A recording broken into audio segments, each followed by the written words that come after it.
On today's episode, I have the good fortune of interviewing Chelsea Cohen, the co-founder of SoStocked, an inventory management platform specifically focused on Amazon sellers. We talk about a range of interesting topics from inventory-based marketing all the way through to setting up your company the right way, partnerships and making decisions and how to find your co-founder and everything in between. I hope you enjoy. Hi, and welcome to Successful Scales, the show where I interview now successful professionals about their journey and try and garner insights onto any tips that can be applied to your business at home. Whether it's financial freedom or the exit of your company, wherever your journey may take you, the idea here is to simply learn from those who have done it before. I hope you enjoy and you get some value out of this. Buckle up and enjoy the episode.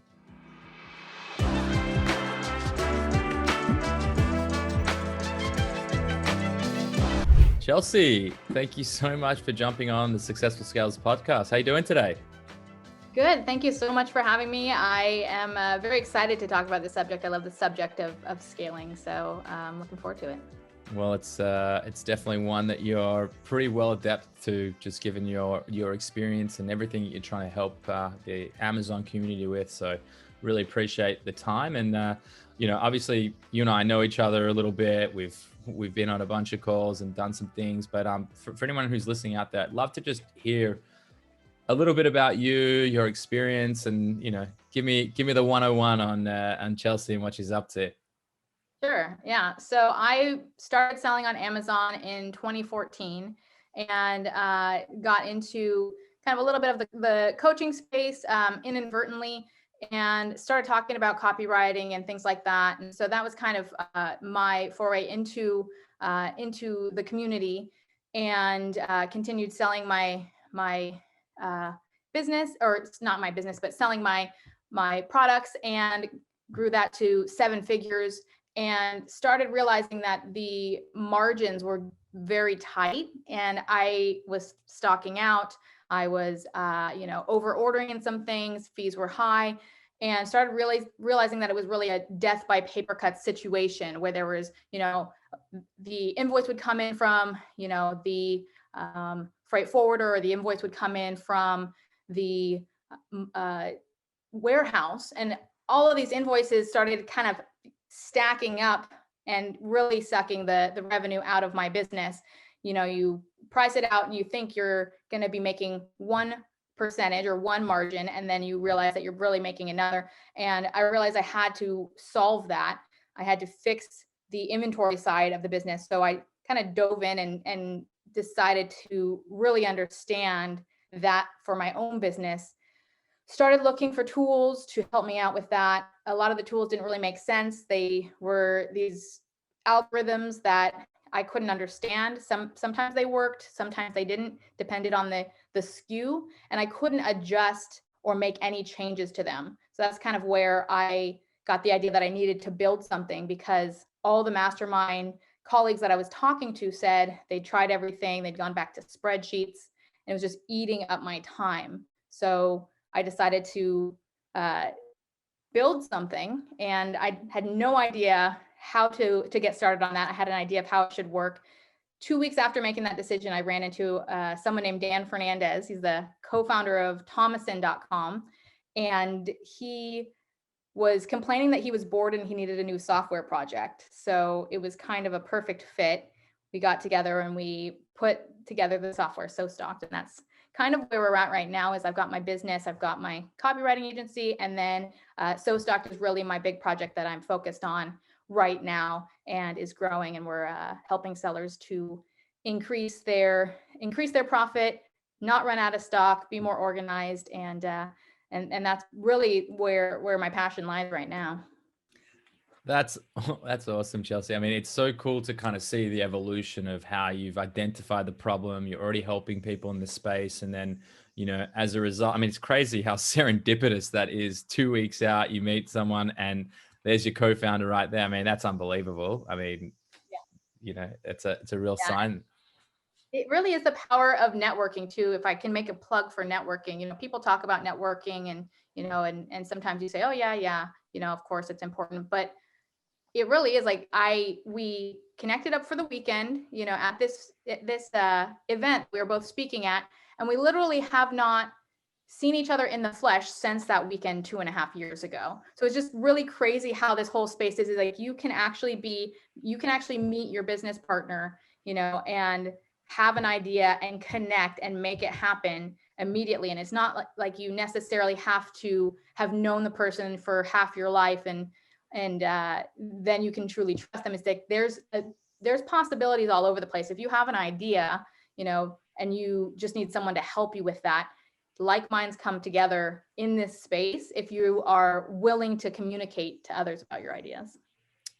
I mean, definitely a great plug for networking. I mean, how you and I met and what that's turned into has been pretty awesome. I mean, now we sit here and, I know I'm sitting on Clubhouse and I haven't even told you this, but I'm plugging SoStocked. We're working with so many of our clients, helping them out, leveraging the platform, and it's just getting such great reviews. So it's awesome to help push that forward. And again, like when I look at networking and when I look at all the things, even this podcast, it's all about value creation. How do we help the people, not just doing good things, but trying to achieve more? And, that's really the premise of what we're here to talk about today. So I'm with you on that. Awesome. Crazy. So you haven't seen your business partner since that day? Like in the flesh? I have two business partners. One of my business partner is Dan's business partner. They've been business partners. I really lucked out in plugging into their system. We work with the development team they've had for 10 plus years. My other business partner is a brilliant marketer. They've been working together for 10 plus years. And so I really just plugged into a system. I had an idea, they had trust and faith in it, and we've just kind of run. And so one business partner I've never ever met in the flesh, and the other was just that one weekend 2.5 years ago. Wow, that's incredible. But it really just shows the power of, also when you talk about partners, having complementary skill sets. Like you had the idea, you went through the challenge, you presented it to someone who could really take it to that next level. And all of a sudden you're doing what you're doing, clearly, doing the great work in the networking and getting the word out there and pushing the platform forward and developing it even further from the requirements standpoint. Like, I remember when you were telling me about the fact that you look to track things like lightning deals, things like that only exist, or at least to my knowledge. And, I'm not playing so deeply with inside the inventory management space inside of Amazon, but that's the first time I've ever heard of a platform that had something that I know was a real headache for us. Yeah. Yeah. That's, and it's all the little pieces, but it really is for any service-based business, I believe an open communication is the only way that you can truly grow in the direction that you need to. And that was what we were hearing from a lot of sellers, is that other platforms, they would give these brilliant ideas to other platforms and nothing would happen with them. So I talk to sellers on a daily basis. My partner talks to sellers on a daily basis. We've talked to hundreds of sellers and really taken a lot of really great ideas. And so we look even smarter than we are because we have basically a bunch of smart people who are essentially consulting with us when they are coming onto our platform. And that's the best way to do it, Chelsea, to have that relationship, that deep relationship with the people who you're trying to support and getting that feedback. Like I just did a whole round where I interviewed, I think 15 of our existing customers just to say like, what do you like about what we're doing inside of Multiply Me? More specifically, how can we improve? Here's the things that are in the pipeline, like getting that hands-on understanding of what people actually want and not making that assumption of, well, I think this is a good feature or this is a good service or this is a good product offering. You can get really too close to the product and, in your case, the SaaS solution. And before you know it, you're kind of off the charts or ill-aligned with your customer base. So I think that's some pretty sound advice right there. Yeah, it's really vital. At the end of 2019, when we had been 6 months into a launch, we actually ripped out our entire forecast algorithm because it wasn't what people wanted. And if we hadn't been listening, and if we had launched in a different way, we could have been dead in the water right there. But we listened. And at that point, when we made that change was when the word of mouth started picking up, when we knew we had what people were looking for.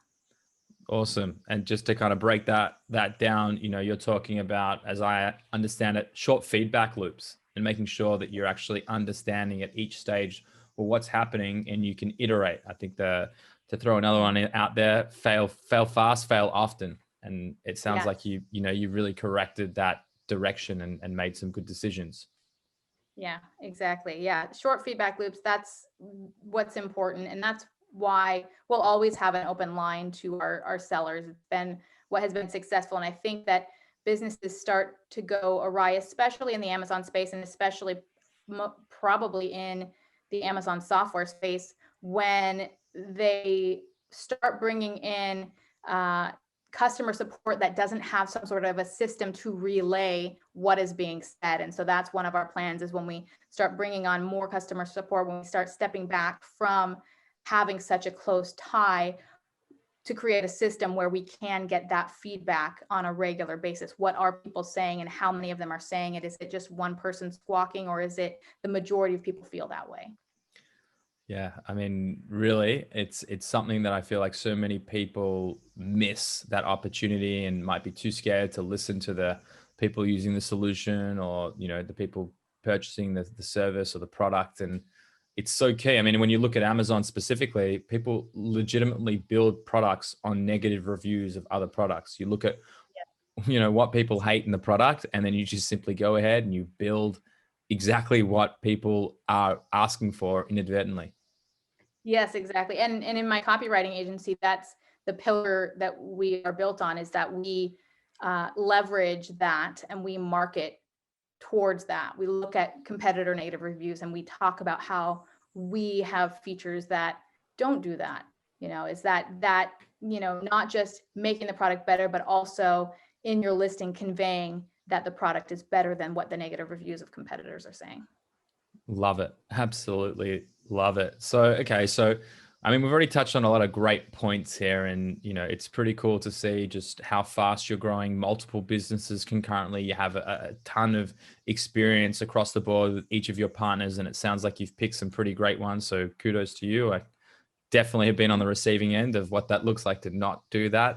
That's not the case today. I love working with my team, my partner, my co-founder, and it's an incredible journey right now. But going through this whole process, scaling multiple businesses, making all the mistakes that we all make, and trying to pull it back to the premise of the show around successfully scaling, trying to give advice to those specifically on things that you've learned along the way.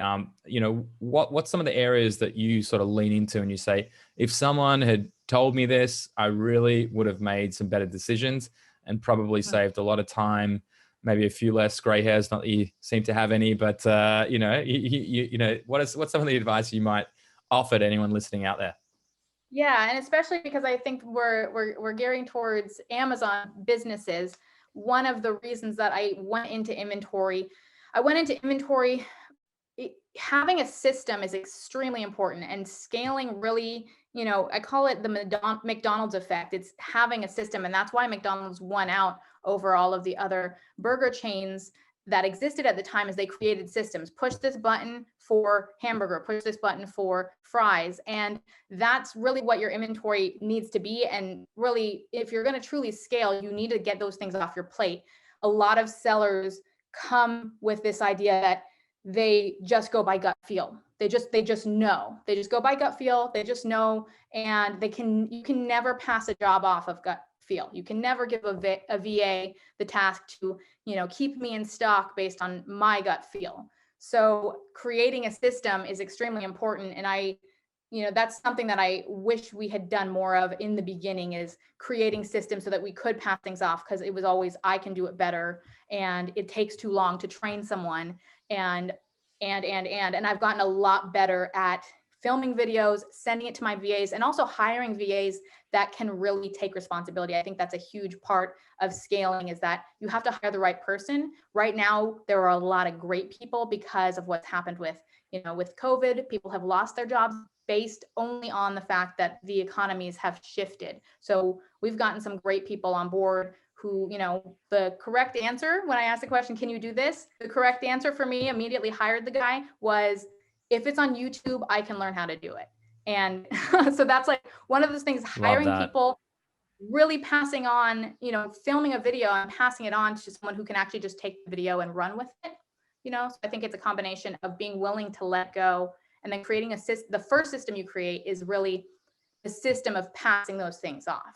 And that was, and that's whether it's, hiring a person and then filming videos and then passing it off to them and having them write it up is a really great, simple system.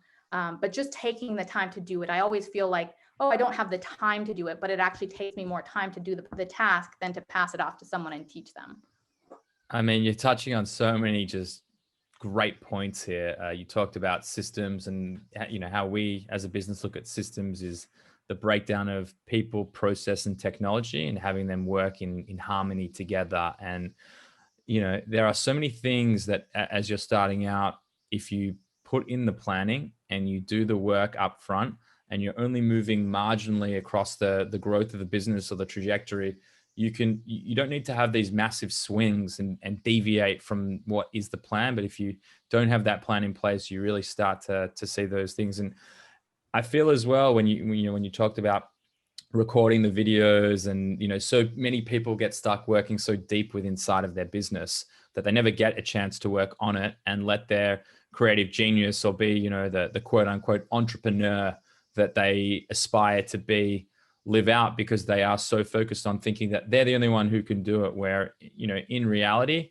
unless it's the development of the software specifically around the methodology and the algorithms that you're building in, or maybe the new features, most of what happens in the day-to-day business, it's pretty repeatable tasks. Mm-hmm. So Yep. if you can build the right system in how you can document, so the way we kind of look at it is define, document, deliver, onboard, and then exit the process, so that you're really in a position where it's running, it runs itself. So Yeah. couldn't agree with you more. Yeah, that's great. I think that's a fantastic point. And that's something that people have to get, have to actually step back. And one of the things that really helped me when I first started speaking about copywriting, for example, I had people asking me, do my copywriting. And I kept turning them down for about 6 months. I was turning people down after I'd been speaking and on podcasts and things like that. And then finally, just one too many people asked me, and I changed my mind. And I said, instead of I can't, which is what we often say to ourselves, I can't pass this task off, I asked myself, how can I? And I realized that what I was doing could be systemized. And so it was recognizing all of those systems, getting my philosophy down, teaching other people my philosophy. And that's how I built the agency that I have, was just getting the systems down and passing them off. And that's one of the things that we teach sellers to do now with their inventory. Is one of the systems that we have is the min-max restocking system. And I call it I refer to it as the McDonald's, one of the McDonald's methods of, you set a minimum. You say, I never want to go below this at Amazon. I never want to go below 30 days. I never want to go higher than 90 days. And if I have to factor in my restock, that will be my maximum instead. So you have that option. But it's setting those parameters all of a sudden, instead of this gut feel, just when I need to, as needed ideal, which most sellers tend to come with when I ask them, how often do you order? What's your order schedule? Oh, when I need it. So that sets the parameters of what does it mean when I need it? Well, when I need it means I stock up to 90, I sell through to 30, and then I stock back up to 90. Or I stock up to my restock level, I sell through to 30 days, and then I stock up to my restock level. And that's baked into SoStocked, but that's something that we have to instill in people, is that making that decision and setting that parameter actually allows you to pass that task on to a VA or a supply chain manager. And all of a sudden you can free yourself up. And so it's no longer, you start to disabuse yourself of, I'm the only one who can do it. Because there are a lot of things that we think we're the only one who can do it, when that's not the case. And we're not even focusing on the things that we really are uniquely qualified to do. Spot on. I couldn't have put it better myself. And I think that also kind of ladders up into a business. There's actually a great book. If you're familiar with the Lean Startup, there's a complimentary book called Lean Analytics, and it talks about the North Star metric. It's the two metrics that help you run your business, and it ladders down into a whole lot of others. But the whole thing that you look at is if my business, like we're in a state of growth and we look at project delivery and efficiency. And as long as those numbers are healthy, then everything's good. We don't need to worry about anything else, just like setting the min and max. And so I guess the points that you're outlining here is relevant across all business. It's understand what your comfortable delivery mechanic looks like, whether it's, when we talk about VAs or the team members that you bring in, understand what their workload and their capacity planning looks like. Understand that it might scale up, it might scale down, but as long as they're in a healthy medium for the most part, you're good before you need to hire someone more, or, in a worst case scenario, let someone go, which is obviously not what no one's trying to do that around here. So yeah, I think that's really good. So, that is a pretty fundamental challenge that I think a lot of people trying to step into the working on their business will struggle with. You obviously must have gone through something that that kind of triggered that as an insight. Like, is there anything specifically that was like that? I don't know if light bulb moment is too big a term to use, but was there something that kind of pushed you in that direction? You said, okay, something's got to change here. Yeah, I mean, it was kind of a concatenation, if you will, of events. It was just one thing after the other, kind of snowballing, and it was, stocking out, and stocking out a couple of times. We'd had a history of, one time we got our inventory in a little too late, and Amazon lost it until after Christmas, and they found it. One of those scenarios, and then ordering too much based on total sales rather than based on, actually factoring out a sales spike, right? If you order, you can remember what happened in the last 60 days, but if you're trying to order for holiday season, sometimes you can't remember whether you had a huge sales spike because an influencer mentioned you, whether you had a lightning deal that you don't have planned, whether you had a stock out. And so that granular data we had been thrown off by not being granular enough with our data, and it was costing us, and paying Amazon loan fees on inventory that then wasn't moving as fast as we thought it would.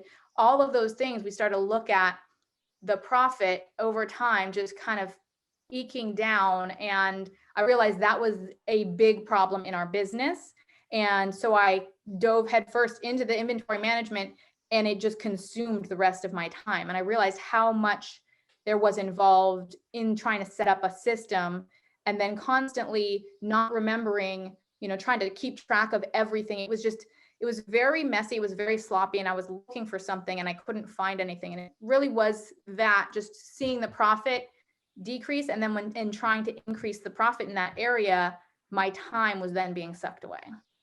I mean, it makes a whole lot of sense. And I think that's where a lot of Amazon sellers struggle.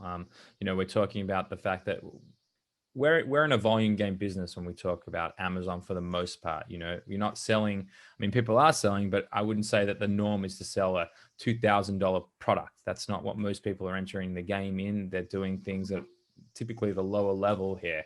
And so when you're trying to move lots of product and you're dealing with things, I mean, we haven't even touched on the fact that what it means to stock out, a stock out, what that does to your business for Amazon is absolutely can be the end of your business. I mean, we work so hard to push that BSR ranking to where it needs, the bestseller ranking to where it needs to sit, and to go stock out. And then all of a sudden you just see a massive gap, and it might even be a few days that you're out. I mean, that's typically not the case, right? But I mean, yeah, I think it's just super valuable what you've created here. And as someone who's been through that before,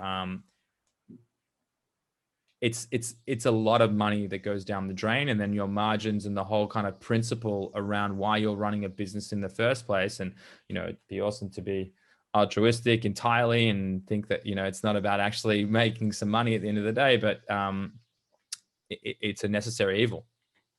Yeah. Yeah, there's, and like you said, there's a lot of different aspects too. There's a lot of loss when it comes to stocking out, and it's not just the lost revenue from that period of time that you're stocked out. There's the loss afterwards of you have to rank. Maybe you had to do an air shipment. We have someone who, when they got into the system, at the point they got into the system, they were doing a lot of air shipments at $1.20 per unit. And then after having been in the system for some months, they were able to get their stock in such a condition that they were no longer air shipping, and they were now in the 45 to 55 cent range. They were saving about 75, 65, 75 cents per unit on every single unit that they were selling, which can amount to, tens of thousands or even $100,000 or more, depending on how much velocity you're moving. But that in itself, people don't think about the cost of the air shipment, and then there's the cost of re-ranking. But beyond that, the cost of the ads or whatever you used that you actually paid to stock out. If you did some PPC campaign that stocked you out, you paid to be stocked out. I know someone, 8-figure sellers do this. An 8-figure seller, who does a sale 1 month on a whim for a holiday that wasn't planned. Next month is stocking out, gave a 20% discount. That was 20% discount code you basically paid to stock yourself out. You could have not done that sale. So there's all sorts of costs ahead of time, marketing costs, advertising costs that you're basically paying to stock yourself out. And then you have all these other costs. So people don't think about the previous costs that got you to the stock out. I mean, you've just blown my mind and made me a little bit sad when I think about some of the stuff that we used to do and that I'm sure a lot of sellers do. But yeah, I mean, that's one of those races. You're always racing against the clock, and you don't want to turn PPC off because your ACOS are going at a beautiful rate. You don't want to lose any of your ranking, and you know that there's going to be some sort of impact. And to fine tune that, to have control over that, as best as we can. Obviously, Amazon's going to do what Amazon does, and that's never going to change. At least I don't think in our lifetime. But it just continues to highlight the importance of having controls and systems and processes in place when we talk about scale.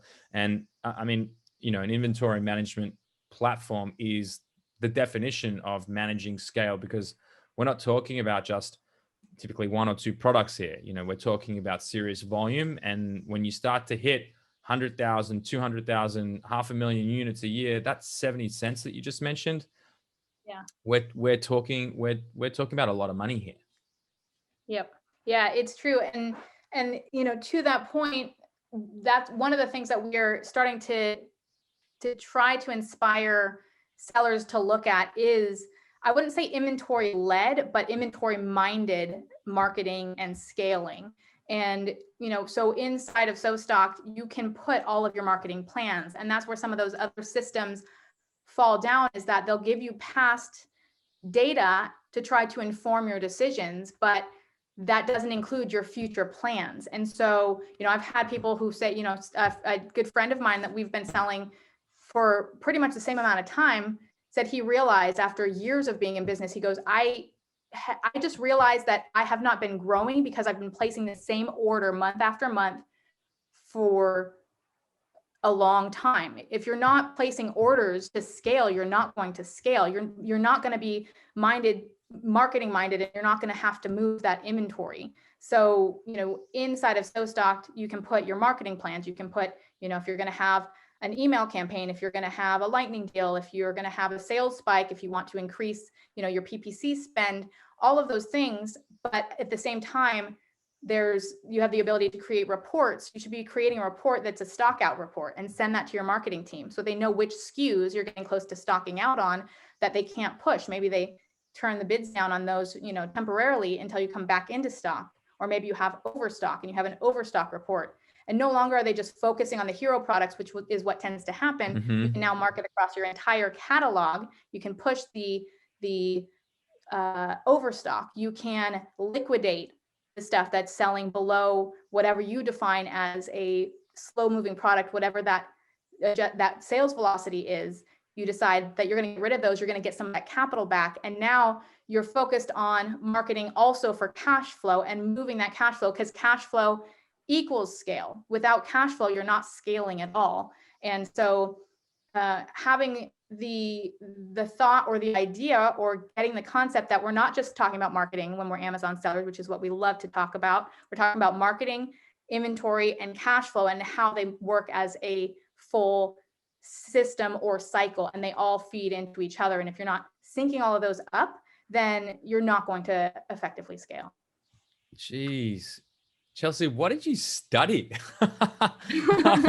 I mean, you're talking about your copywriting agency, but like, wow. I mean, how meticulously you've just explained, I guess, the approach in, if I'm repeating it correctly, inventory-led marketing. I don't feel like a lot of people are taking that in, and to fall victim to exactly what you said. I mean, we had like our hero product. It was doing, I think at its peak, like $1.7 million a year on a single SKU. And, we're sitting behind that and we're emulating the SKUs that are doing great. And we used to pour so much money into these 5 shitty products because we really just wanted them to move. And, when we actually took the time to look at what's happening, we realized that we were enormously overstocked. Q4 rolled around, didn't sell what we would. Everyone knows what the costs are when you talk about Q4 holding stock with our good friends over at Amazon. And just great advice. So really put in your marketing plan to relate. And I think like where a lot of the breakdowns happen, especially if you're not just, even if you're a solopreneur or you're an individual running an Amazon business, there can often be that disconnect between inventory management and sales and the marketing aspect of it, that you're paying your way into really falling off the bandwagon. So blowing my mind here. Awesome. Yeah, I love to have those conversations because, originally we started out just trying to solve the problem of stocking out for people. But the more I started talking to people, and I had the benefit of being both on the inventory side, talking to, over the past 2 years, talking to hundreds of sellers about what has led to stock outs, and talking to PPC agencies and brand managers, but also on the side of being a copywriter, sometimes sending out email sequences and seeing the patterns of, okay, no, we're canceling that lightning deal. Okay, no, we aren't going to be marketing that holiday because the last holiday marketing has led us into a stock out. And seeing both sides of that, as well as having my own Amazon business, I started to realize that you really have to have a holistic approach, and we become marketing focused. And really, additionally, in trying to make the unsexy subject of inventory more sexy, is realizing that it does relate directly to marketing.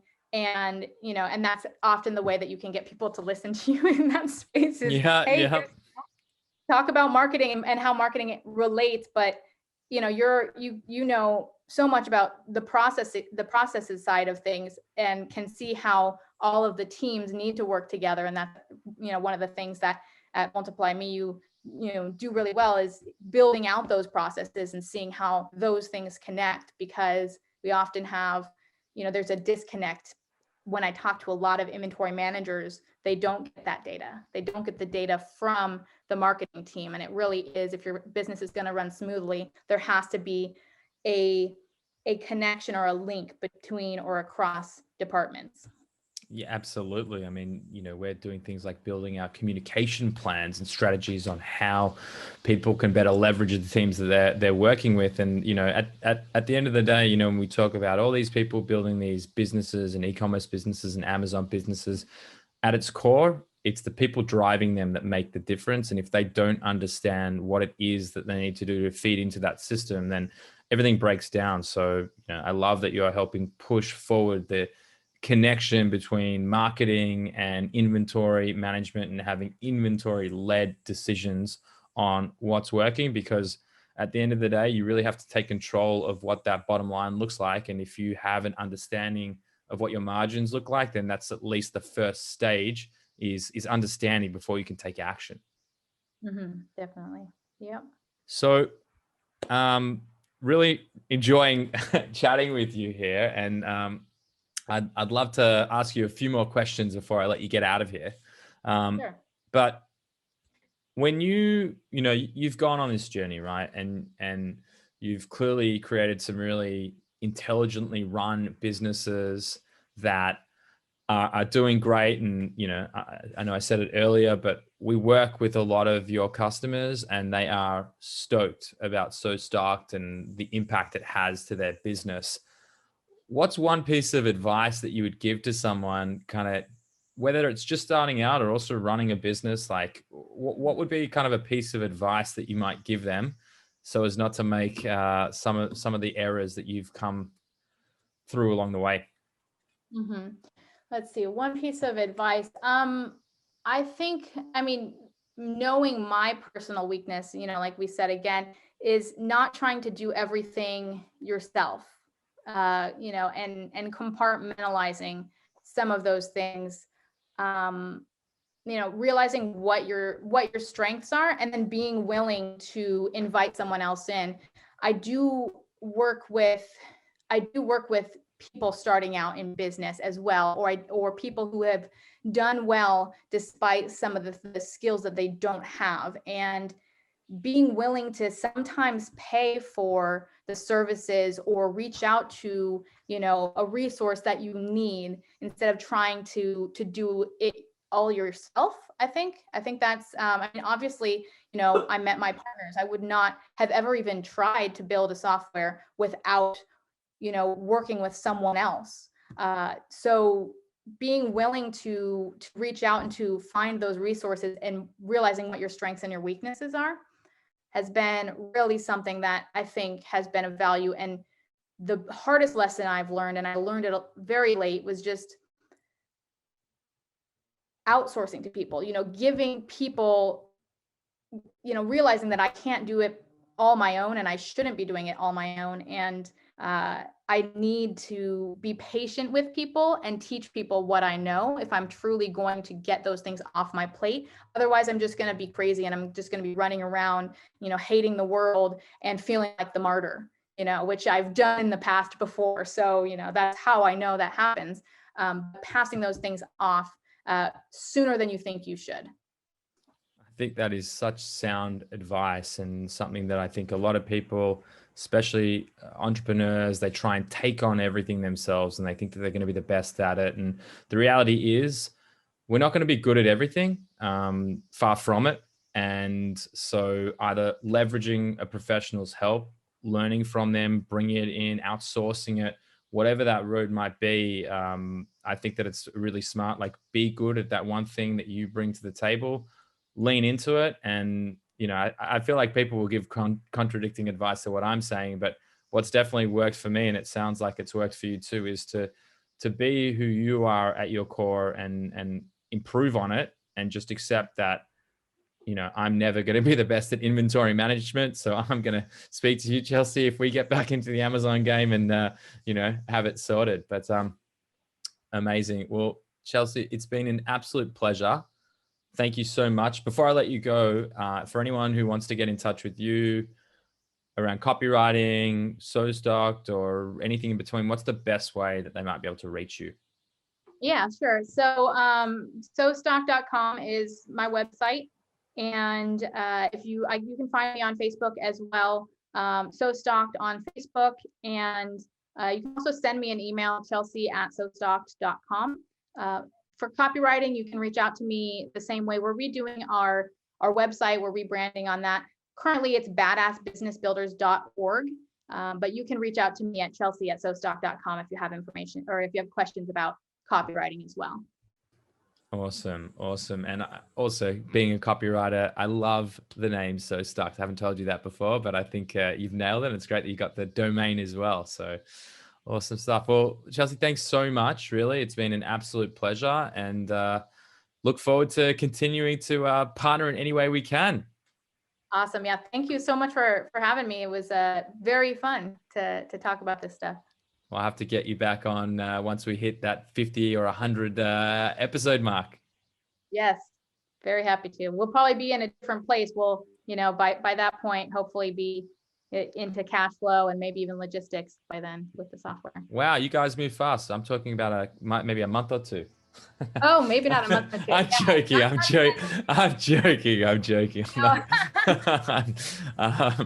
Sometime later this year, hopefully, though. That's our plan. Yeah, definitely. Thank you so much, and look forward to chatting to you soon. Awesome. Thank you so much.